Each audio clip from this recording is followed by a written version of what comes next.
बर्फ की मोटी सफेद चादर में लिपटी स्विस आल्प्स पर्वत श्रृंखला की गोद में बसा एक ऐसा शहर जहां से दुनिया की आर्थिकी पर मंथन होता है। पेलसूर और अल्बुला से सजा एक शहर जहां से दुनिया को पर्यावरण समृद्धि का या संरक्षण का संदेश दिया जाता है। हम बात कर रहे हैं प्रकृति प्रदत्त कठिन परिस्थितियों में एक ऐसे शहर की जिसने जिंदगी को आसान करके जीना सिखा दिया। हम बात कर रहे हैं स्विट्जरलैंड की शान दावोस की।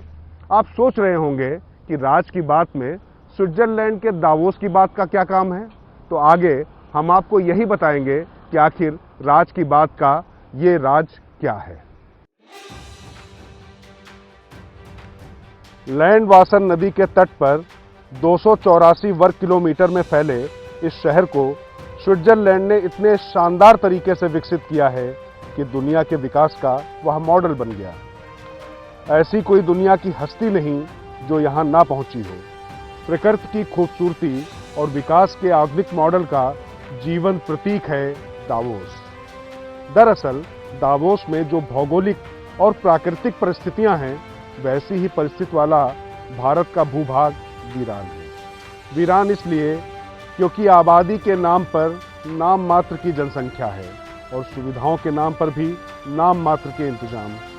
लेकिन राज की बात यह है कि अब केंद्र की मोदी सरकार ने यह तय कर लिया है कि दावोस जैसी रौनक, दावोस जैसी सुविधाएं और दावोस जैसी दमदारी उस इलाके को दी जाएगी जो अभी तक इस सोच से महरूम रहा है, और उस क्षेत्र का नाम है लेह लद्दाख। राज की बात यह है कि लेह लद्दाख को देश ही नहीं बल्कि विश्व के मानचित्र पर सजाने के लिए मास्टर प्लान पर काम शुरू हो चुका है। चीन की सीमा से सटे इस कठिन जलवायु और परिस्थितियों वाले क्षेत्र में किस तरीके से विकास की गंगा बहाई जाए, इसको लेकर मंथन चल रहा है। और चूंकि किसी भी क्षेत्र का विकास शुरू करने की प्राथमिक शर्त होती है कि वहां पर संपर्क मार्ग कैसे हैं, ये सबसे ज़्यादा महत्वपूर्ण तथ्य है। इसीलिए शुरुआती दौर में इसका बुनियादी ढांचा तैयार कराने का जिम्मा उठाया है केंद्रीय भूतल परिवहन मंत्री नितिन गडकरी ने। यहाँ पर राज की बात यह है कि अभी इस बात पर मंथन शुरू हुआ है कि आखिर कैसे लेह लद्दाख में रोड डेवलपमेंट किया जाए और कैसे उसके आसपास के क्षेत्रों का विकास हो, जिससे पर्यटन के साथ ही व्यापारिक संभावनाओं के द्वार इस क्षेत्र में खुलें।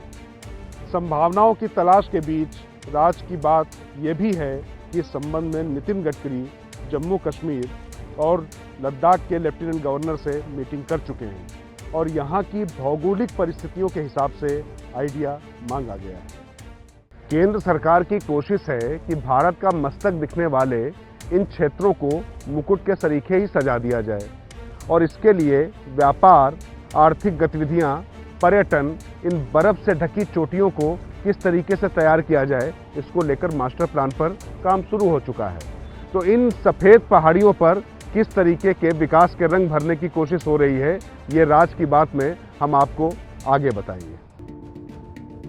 दरअसल शुरू में जिस दावोस का हमने जिक्र किया, वहाँ की और लद्दाख की भौगोलिक परिस्थितियाँ लगभग एक सी हैं। जहाँ दावोस 10,000 फीट की ऊंचाई पर बसा है, वहीं लद्दाख 9,800 फीट की ऊंचाई पर स्थित है। दोनों ही क्षेत्रों में जबरदस्त बर्फबारी होती है। ऐसे में अगर दावोस की बर्फीली जमीन विश्व मानचित्र पर अपनी छाप छोड़ सकती है, तो फिर लद्दाख में भी ऐसा हो सकता है। लिहाजा भारत सरकार ने इस पर काम शुरू कर दिया है।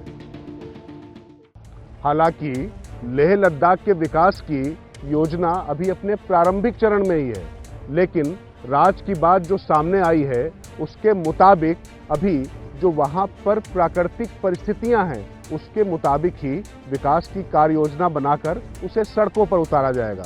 मसलन जहाँ पर मुफीद पॉइंट्स होंगे वहाँ पर पवन चक्कियाँ लगाई जाएंगी और इसके जरिए रिन्यूएबल एनर्जी के प्लांट तैयार किए जाएंगे और इस इलाके को रोशन किया जाएगा। इसी तरीके से विकास, व्यापार और पर्यटन के भी तमाम हब बनाए जाएंगे सड़कों के किनारे। विकास की इस कहानी में सबसे अहम भूमिका शुरुआती चरण में हाईवे निभाएंगे, जिनके इर्द गिर्द ऐसी सुविधाओं को देने की कोशिश होगी जिससे लोगों का आवागमन भी बढ़े और आर्थिक गतिविधियों को भी रफ्तार मिले। हालांकि ऐसा भी नहीं है कि लद्दाख के विकास की कहानी सिर्फ लद्दाख तक ही सीमित रहेगी। अंतर्राष्ट्रीय स्तर पर चीन और अंतर्देशीय स्तर पर जम्मू कश्मीर से सटे इस इलाके में विकास की रफ्तार बढ़ेगी और तो और एक तरफ जहां अलगाववादियों की हरकत कमजोर पड़ेगी तो वहीं निर्जन क्षेत्र का फायदा उठाकर चीनी घुसपैठ को भी जवाब मिलेगा। भारत के ललाट पर स्थित लेह लद्दाख क्षेत्र के विकास के प्लान पर काम शुरू हो चुका है। कोशिश ये है कि इस दुर्गम क्षेत्र को जितना सुगम बनाया जा सके और इस निर्जन से पड़े खूबसूरत इलाके को व्यापारिक, आर्थिक, सामाजिक और पर्यटन के क्षेत्र में दुनिया के केंद्र के रूप में विकसित किया जा सके। और इसको लेकर जिस तरीके की तैयारी है, आप मानकर चलिए अगर ये सिरे चढ़ पाती है तो भारत के पास अपना एक दावोस होगा।